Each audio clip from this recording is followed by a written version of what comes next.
Welcome to Seaway Whisky Wire. Tonight on the bar, we've got the Ledaig 10-year-old single malt Scotch whiskey. Stay tuned.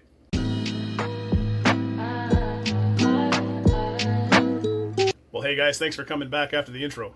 I'm Tyler, and tonight on the bar, we've got ourselves an island offering in the Ledaig 10-year-old single malt Scotch whiskey, which comes in from the Tobermory Distillery on the Island of Mull. And Ledaig is really the heavily peated side of Tobermory. But before we get into the overview of the whiskey and the history and whatnot, if you got yourselves something from Ledaig, if you get yourself something from the islands, you get yourself something from Tobermory, and you want to pour yourself a dram and drink along with me, please do so. I encourage it. It makes life a heck of a lot better for you guys on the other end, and I enjoy you guys drinking along with me. So what can I tell you guys about Ledaig? Well, like I said earlier, Ledaig is the heavily peated side of the Tobermory Distillery, and it's located on the island of Mull in Scotland. And it was established in 1798 by John Sinclair, who was a local merchant at the time. And the name Ledaig is a Gaelic term meaning safe haven, which is a nod to the location that surrounds the Tobermory Distillery and the sheltered harbor. The Ledaig Distillery experienced a turbulent history due mainly to economic challenges and changes in ownership. It was closed for much of the 20th century before being revived back in 1972 under the Ledaig Distillery Tobermory Limited name. But unfortunately, due to financial difficulties, it was forced to close its doors again in 1975. However, in 1993, Burns Stewart Distilleries acquired the distillery, ensuring long-term survival. And since then, Tobermory has two distinctive styles of whiskey. You have the unpeated version, which is their regular Tobermory distillate, and then you've got the heavily peated style in Ledaig, which honors the traditions that have been established by both distilleries. And today the distillery is celebrated for its unique expressions that reflect the maritime characteristics of the island of Mull. And guys, we're going to put that to the test today and just see, what kind of character comes out of this. Does it represent the islands region very well there? You've got some coastal notes, you've got some peat in there as well. But without further ado, let's dive in and see what we're dealing with the Ledaig 10-year-old single malt Scotch whiskey. So the Ledaig 10-year-old comes in obviously with an age stamp of 10 years of age. It is from the island region of Scotland. Tobermory Distillery, again located on the island of Mull in Scotland, and it comes in with an ABV of 46.3% ABV. Non-chill filtered, no color added, at least from what I was reading online. And the maturation process for this particular expression of 10-year-old Scotch is 100% ex-bourbon. Presentation wise, I love the presentation of this. It's great looking packaging, highlights the island of Mull here. You've got some cool coastal notes here. They give you a great view of some of the hillsides and cliffsides. There's some great notes on the package as well there for flavor notes, a little bit about the history of the distillery, even gives you the proper pronunciation for Ledaig, which my buddy Jake, obviously he always makes fun of me saying there's no way that's how you pronounce it, but anyways. But the one thing that's not on there that I'm a little disappointed in is they don't specify that if it's non-chill filtered, no color added, and I really wish it did. It's not on the bottle, it's not on the packaging, so it loses some notes for that. Other than that though, I'm a big fan of their packaging. I really enjoy it. I love how it kind of plays to the roots of the distillery and showcases a little bit of where the malt is coming from. So it gets a pass from me on that. We'll get into the pour next. Now I've already poured and have had this sitting in the bar here for a little bit. I'm just going to take my dram cap off there and we'll get a look at the color of the liquid here that was in the bottle. So we'll go in close there. It's a really nice light golden straw. I really think that this is exemplified by the great choice in casks that they have there. Very active bourbon casks that they're using in the maturation process to impart that color. And again, it's a lighter color, so that kind of leads me also to believe that there's no color added as well. Yeah. All right. Well, guys, I already got a little bit of a preview of the aroma of the Ledaig 10-year-old when I took the dram cap off there, but let's dive into the nose on the Ledaig 10 and see what we can get out of it. So let's get into it.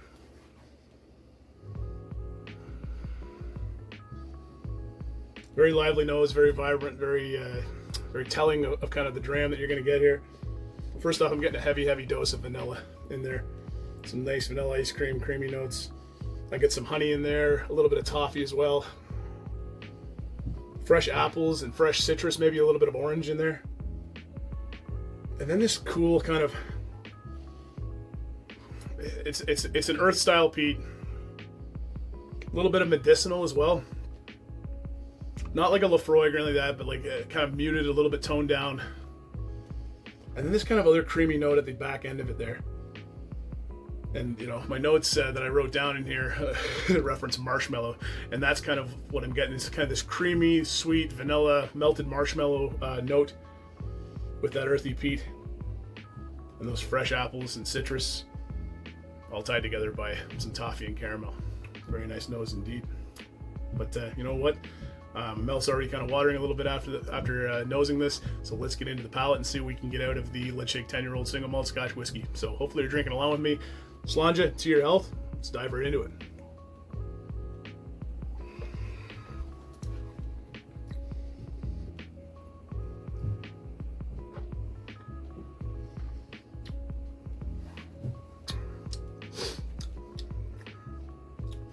One thing I will mention, very polarizing.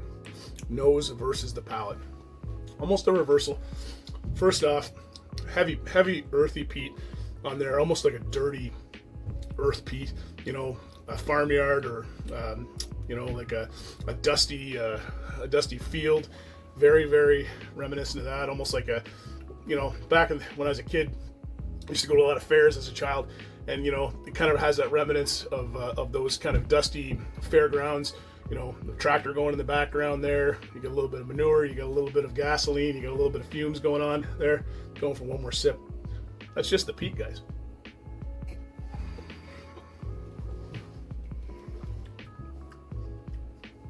Definitely some brininess to it too, some saltiness on the end, but really dominated by that earthy peat note into the brine. Then you kind of get those casual kind of flavors that you would normally get out of a ex-bourbon cask Scotch. You get those vanillas, that honey, this industrial note again, and maybe it plays into the peat as well, but it's kind of like this, you know, machine shop, this oil, diesel kind of fume, gasoline kind of taste to it. Not that I drink a lot of gasoline or anything like that, but it's very an industrial kind of flavor to it there. Get some oranges in there too, some apples.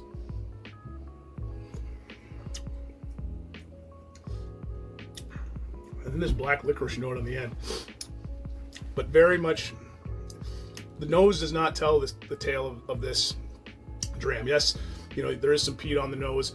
It's much more prevalent on the palate, and it really does dominate. It really does turn it into quite a nice dram there. Yeah, just this very barnyard industrial kind of a piece there. Almost a creamy note to it. I've kind of referred to it as like a lactic kind of a note in the past too, where it's you know, not cheesy, but it's got a kind of like this lactic kind of creamy note to it, almost like a clotted cream or like a heavy cream kind of a piece to it there, and the mouthfeel is very good as well. Yeah, I'm kind of all over the place a little bit with this one here, but it is a very nice dram and a very nice and very complex palate. You know, for something that's fairly, you know, budget sensitive dram and only 10 years of age, but we'll get into that in a minute. Let's get to the finish on the Ledaig 10-year-old and see if we can pull anything else out of it. I think I've kind of shared my notes with it, but I'll just kind of go through it and reconfirm maybe what I already know, add a little bit more to it if I can.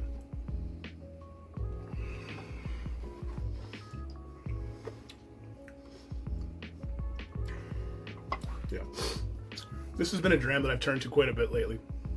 Actually, I've only had it for a couple months and I'm almost halfway through it. Finish is medium. Excellent casking.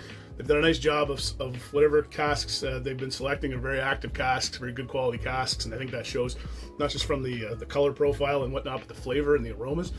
Very polarizing. Lots going on there. Very lovely. You get some funky flavors with it too, and this is something that I really kind of dig. You know, between that kind of industrial, barnyard, earthy style of peat, you get that black licorice note, that lactic kind of creamy piece to it there too, along with your fresh fruits and your citrus and the honeys and stuff that you're normally accustomed to. It's just very different. And you know, can I compare it to anything? You know, a coastal Benaromic, maybe a coastal kind of. It's not the same kind of peat actually, so I can't really even say that. It's just a very interesting coastal touch to it. It's definitely different than Isle of peat. It's something that you definitely need to kind of look at and try for yourself. And it's it's very polarizing nose versus the palate, and a very different style of peat than you're probably used to if you like Isle of malts. But yeah, it's a very good dram. But you know what? I think where this bottle actually does shine a little bit more, if it can shine even more than the kind of the high praise I'm giving it, is with the value proposition. So I picked this bottle up at the LCBO, one of the very few bottles I do pick up at the LCBO, because it doesn't show up very often in my market. And even when it did, it was a pretty fair price. It was $80. And I mean, for $80, you get a 10-year-old age stamp on this, naturally presented dram from a great distillery.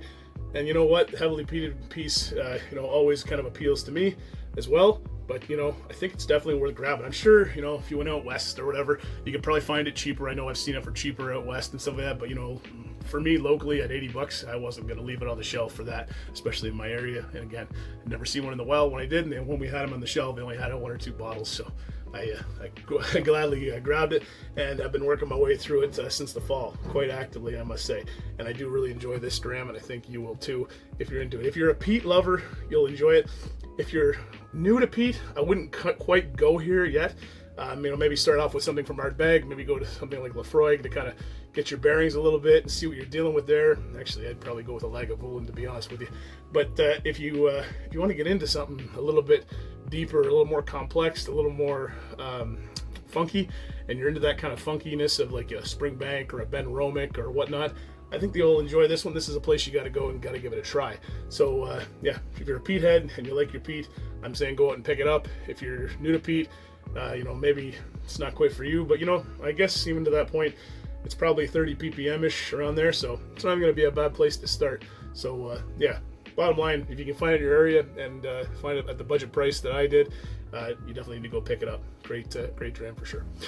All right, guys, with that'll wrap up my review of the Ledaig 10-year-old single malt Scotch whiskey from Tobermory Distillery on the Island of Mull. And if you guys like what we're doing here at Seaway Whisky Wire, you guys know that drill. Like and subscribe down below. And hey, don't forget to check me out on Instagram at Seaway Whisky Wire for more content. What is your favorite distillery on the islands region there? I've only had a couple of island region malts, and this is probably the best one I've tried yet. I've not tried the Tobermory. I really should try the Tobermory as a contrast. Might even be a good shootout video, but anyways. If you guys are still hanging around this long into the video, thank you very much. Really appreciate you guys sticking around. Love coming down here after a long day of work, getting through the holidays here, and get to sit down here and sip some great scotch in front of you guys. And I didn't really show it too much, but this is a Christmas gift from my buddy Jake. I think it was a kind of a combo deal between him and his dad, but they made this for me, and I really appreciate it. They actually made me 2, so maybe I'll feature the other one in a separate video. But really appreciate Jake and his family for working with me and supporting the show and the channel here. Really nice, and really happy to have it.